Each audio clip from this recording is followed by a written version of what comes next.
গাছগুলো জানো তো একদম কিচ্ছু প্রোটিন মনে হয় কিছুই নেই, সেজন্য সব পাতাও ঝরে যাচ্ছে, ফল হচ্ছে না, জানি রোদের কারণে। এবার ডিমটা মানে ডিমের খোলাটা শুকুর দিয়েছিলাম, কিন্তু গুঁড়ো করবো কি করে, কত কিছু দিয়ে গুঁড়ো করেছি, অনেক কষ্ট করে পাউডার করেছি। মা আখের রসে দিয়েছিল, দুজনে খাচ্ছি, সেটাও আবার জানো আমরা দুজনে হ্যাঁ আবার টুকি নিয়ে গ্লাসটাকে খাচ্ছি। ও বলছে কর করে দেখা, এখানে রেস চলছে কে কত তাড়াতাড়ি খেতে পারে। এখানে আমি তো ফার্স্ট খেয়ে নিয়েছি, আর ও তো খেতেই পারেনি।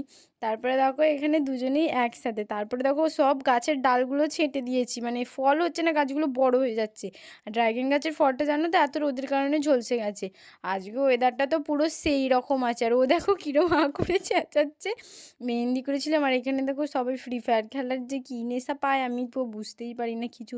সন্ধেবেলা উঠেছিল ঝড় বৃষ্টি, কি অন্ধকারে তো কিছুই বোঝা যাচ্ছে না, কারেন্ট চলে গেছে। আমি ভাবলাম যে একটু ভিডিওটা ভালো করে দেখা যাবে, কিন্তু কিচ্ছুই দেখা যায়নি। তোমাদের ওখানে কোথায়